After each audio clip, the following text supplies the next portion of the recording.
Hi guys, ngayong araw na to guys, magluluto tayo ng napakasimpleng ulam, paksiw na isda. I-prepare po na ipaksiw ang sariwang espada. Ayan po siya.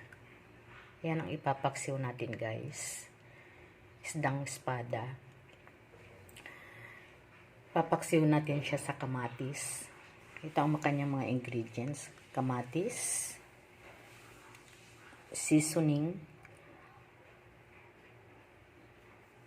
magic sarap, pinch of black pepper, pinch of rock salt, at mayroon tayo ditong siling haba at may siling labuyo na may kunting suka. Yan po is nakababad na po yan. At mayroon tayong leeks, yan, sibuyas, bawang, at luya. Yan po ang mga ingredients guys nang gagawin nating paksiw sa kamatis. At gagamit din tayo guys ng konting oil mamaya para hindi magdikit-dikit ang ating isda. Lalagay po natin to kung malapit na maluto. Sige guys, get arrange na natin ang ating paglulutuan. Guys, umpisahan na natin ilagay yung ating ingredients.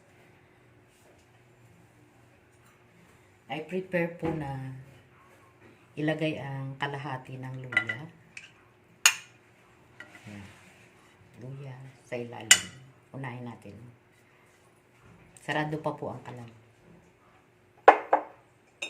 Ilagay natin ang kalahati ng bawang.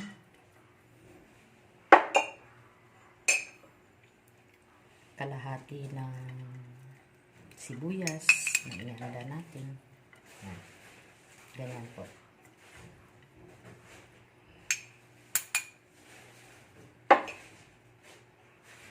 At kalahati ng kamatis. Yan. Gagawin natin guys, lalagay natin yung tigkakalahati ng ating ingredients sa ilalim para magpantay po ang lasa. Yan. Kalahati kamatis. Ayan na guys.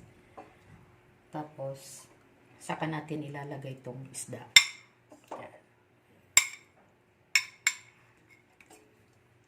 Ating sariwang espadang isda. Yan guys. Yan o. Yan.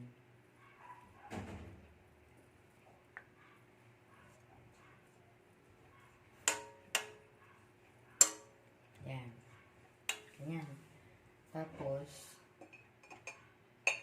ilagay na natin to sa ibabaw yung mga natirang ingredients. Ibabaw natin.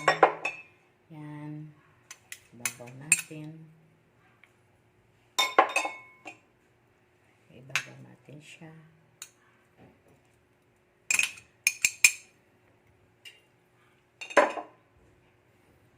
Ibabaw natin yung kamatis. Yan. Ganun na. Tingnan natin guys. At ilagay na natin yung ayan guys, paminta, rock salt, at seasoning. Ayan. I-halo-halo na natin guys. Para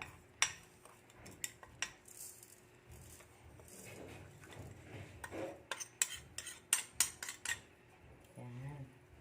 Tapos, ilagay na natin tong suka na may sili.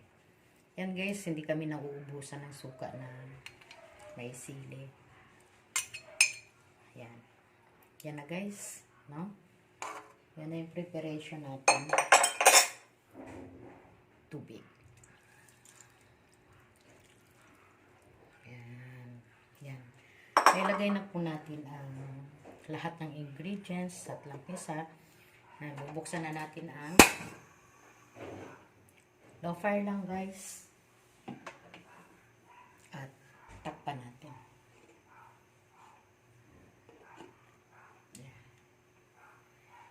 Hintayin natin guys na maluto.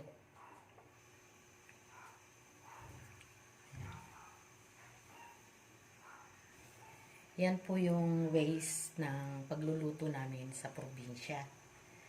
Ako po ay isang Bicolana. Mga ingredients na ginamit natin guys is pamamaraan ng lutong probinsya ng Bicol.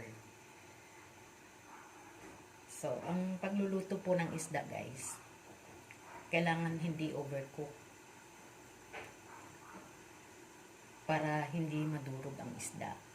Katulad niyan, itong tawag po namin sa Bicol is inon-on na sira na may kamatis. Ang inon-on po guys means is paksiw sa Tagalog.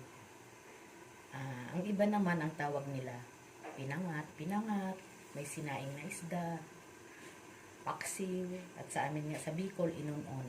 Inon-on sa kamatis, yan guys. Yan, kumukulo na siya guys, no? So, hintayin lang natin siyang kumulo, guys. Naka-low fire lang yan. Ang sarap nito, guys. Bali, binili lang namin to sa, yung naglalakong isda dito ng subdivision. So, pag may sariwas silang isda, matik na yun, guys. Inaalok nila kaming bumili.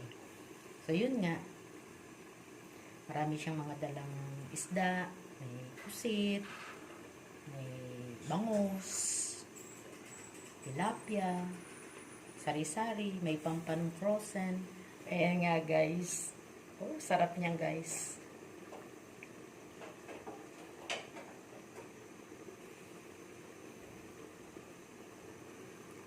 Ayan, kita na guys, no? Nakita natin ang kagandahan. Yan. Oh, di ba guys? Oh. So, i-ano natin yung kamatis para maluto yung sili. Iwasan nating madurog kasi yung ibang kapamilya hindi mahilig sa sili is makakain ng ating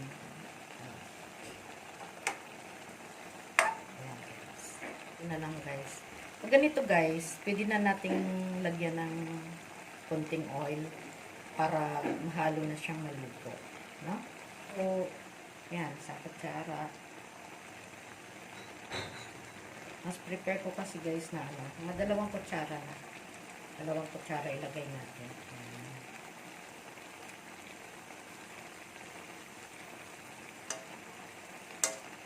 Ayan guys. Kasi magiging ganyan siya guys. Ayan ang sabaw niya guys.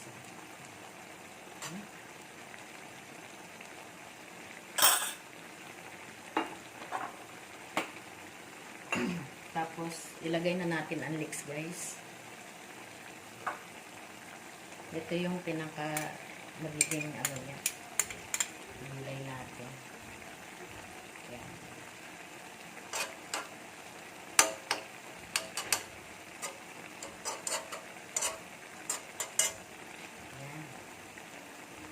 Tapos, takpan uli natin guys. Isang bukas pa niyan guys, luto na yan. Low fire lang natin.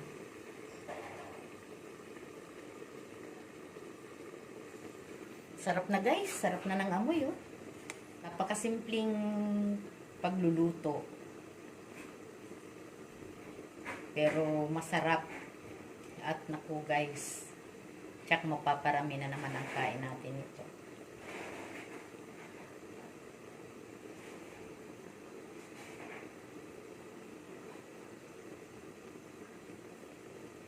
Yan ang mga ideas, tips ng simpleng pagluluto sa ating tahanan. Sa panahon ngayon, kailangan natin maging wise pagbabudget natin sa ating mga pagkain. Yan.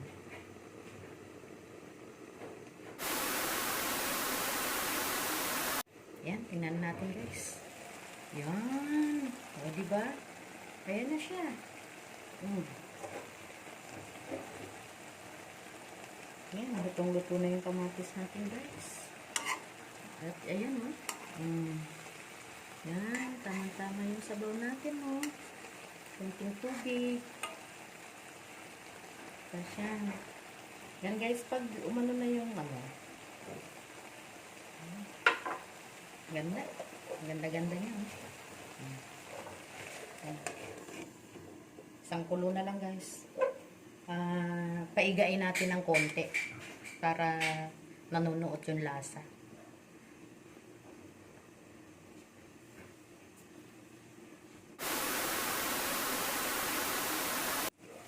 Ayan, guys, luto na. So beautiful, guys.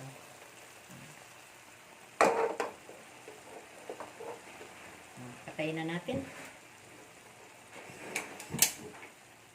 Yan. Luto na yan, guys.